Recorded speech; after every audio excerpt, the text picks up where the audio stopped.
seorang tukang bangunan yang sudah tua, berniat untuk pensiun dari profesi yang sudah ia geluti selama puluhan tahun.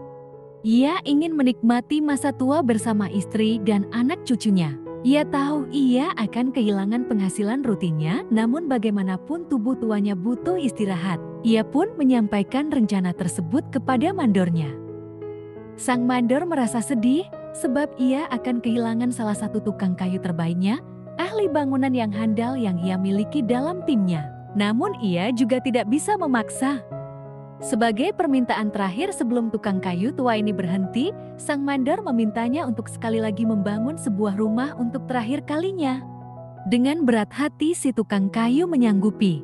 Namun ia berkata karena ia sudah berniat untuk pensiun, maka ia akan mengerjakannya tidak dengan segenap hati. Sang mandor hanya tersenyum dan berkata, "Kerjakanlah dengan yang terbaik yang kamu bisa. Kamu bebas membangun dengan semua bahan terbaik yang ada." Si tukang kayu lalu memulai pekerjaan terakhirnya. Ia begitu malas-malasan. Ia asal-asalan membuat rangka bangunan. Ia malas mencari. Maka ia gunakan bahan-bahan berkualitas rendah. Sayang sekali, ia memilih cara yang buruk untuk mengakhiri karirnya. Saat rumah itu selesai, sang mandor datang untuk memeriksa. Saat sang mandor memegang daun pintu depan, ia berbalik dan berkata, "Ini adalah rumahmu, hadiah dariku untukmu." Betapa terkejutnya si tukang kayu. Ia sangat menyesal. Kalau saja sejak awal ia tahu bahwa ia sedang membangun rumahnya, ia akan mengerjakannya dengan sungguh-sungguh. Sekarang akibatnya, ia harus tinggal di rumah yang ia bangun dengan asal-asalan.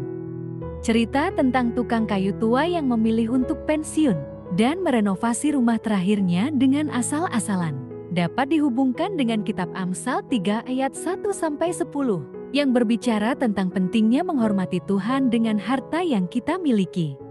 Dalam cerita tersebut, sang tukang kayu tua awalnya berniat untuk pensiun dan menikmati masa tua bersama keluarganya. Meskipun ia kehilangan penghasilan rutinnya, ia menyadari bahwa tubuhnya butuh istirahat. Namun, ketika sang mandor meminta si tukang kayu untuk membangun rumah terakhir dengan segenap hati, si tukang kayu memilih untuk melakukannya dengan malas-malasan.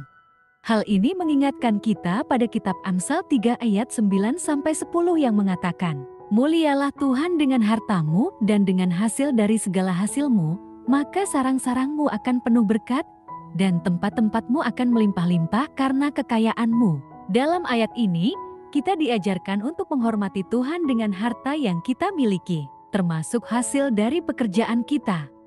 Namun, si tukang kayu tua tidak menghormati Tuhan dengan hasil kerjanya. Ia memilih untuk menggunakan bahan-bahan berkualitas rendah dan bekerja dengan malas-malasan. Akibatnya, rumah yang ia bangun menjadi tidak berkualitas dan tidak layak untuk dihuni.